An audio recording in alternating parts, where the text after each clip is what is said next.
Here is your Middle East war update for March 3rd. As of yesterday, General Kane says that we should be expecting additional losses. This is the top brass of the Joint Chiefs of Staff in the United States Department of War. And he is an airman, which is very fitting because it's an air war right now, and they're saying that they need additional personnel. So there is going to be a draft coming. The United States has fallen short on their recruitment year over year. Morale is down, spending is up. So why don't people want to go into the military? Well, because it's a one-way ticket to see the Middle East. And General Kane here is against this whole thing, but what does he know? He's just the chief of the Joints of Staff. There you have it.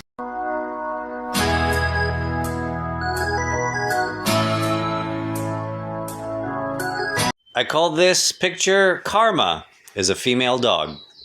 There you have it.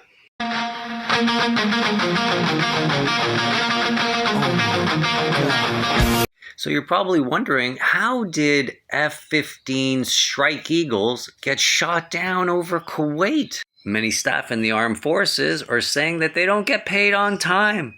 They are at their post, they do everything that they need to, but yet the government is lacking in their payments. This news report comes out of October 25th when a mystery donor gives $130 million to the U.S. military to pay for it while it was shut down, meaning that the War Department didn't have enough money to pay its troops. Even the Gerald Ford, the most expensive boat ever produced at $13 billion, has problems with their toilets being clogged. Why do you think that is? It's the troops that are sabotaging the boat with t-shirts and toilet paper, hoping that they don't have to go to battle. Even the Detroit Free Press said that the toilet failures and low morale as the United States forces are positioned amidst rising tensions in Iran. So getting back to the original question, why are the Strike Eagles being shot down? It's because there's no money to take care of the United States Army. They only know how to spend money. They don't know how to keep these troops morale high, safe, secure, and most of all, cared for. There you have it. Hey, did you know that the left celebrated the assassination of one of these men and protested the other? There you have it. There's no way of surviving this one. There's no way that they're going to survive, let alone win. Leave your comments. Tell me who you think's going to win. There you have it. Here's your war report for March 3rd, 2026. Iran has struck 15.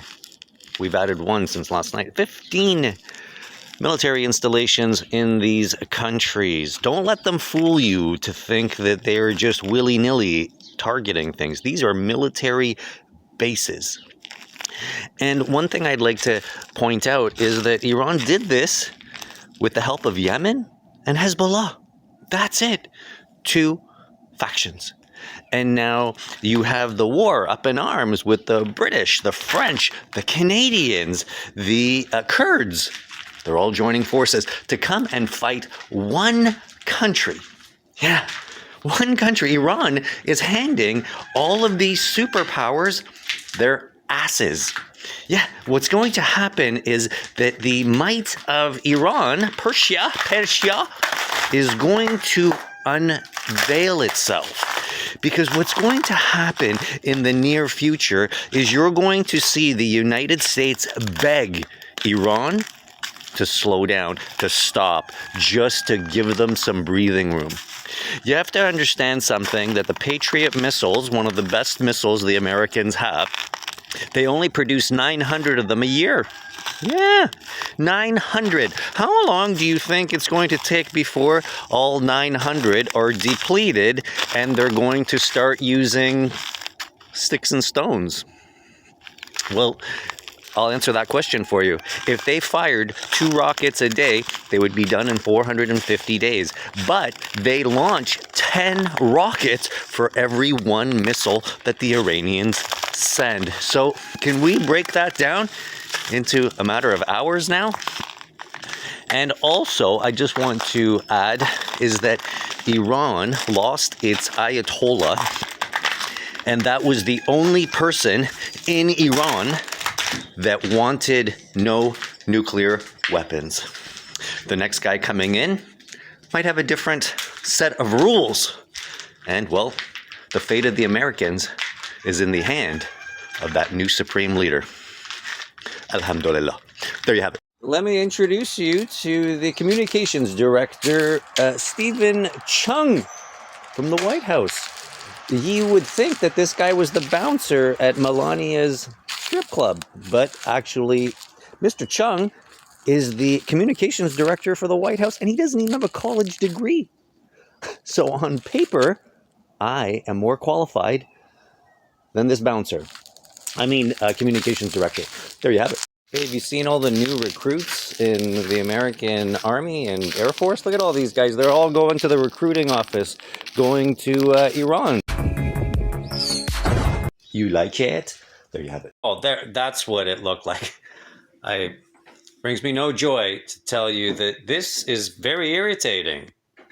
Earlier today, I saw all these red dots, and I thought, hey, I've seen this. And it was like, oh.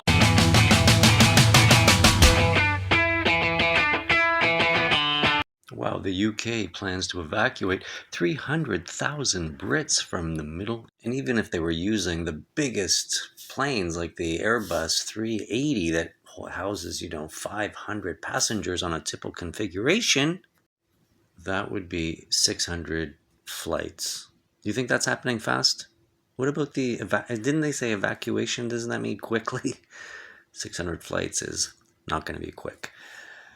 Honestly, I think you're in trouble. There you have it. On an episode of, hey, let's connect some of those dots. Tober Bar, the chief Air Force guy in Israel, he says that the United States and Israel have a coordinated campaign, which means they're probably on the same. And like a good game of hot potato, Keith Hegseth said, hey, we didn't start this war, but U.S. President Trump, we're going to finish it. And then I went to the Google, and I said, who started the war with Iran? And they said it was Israel.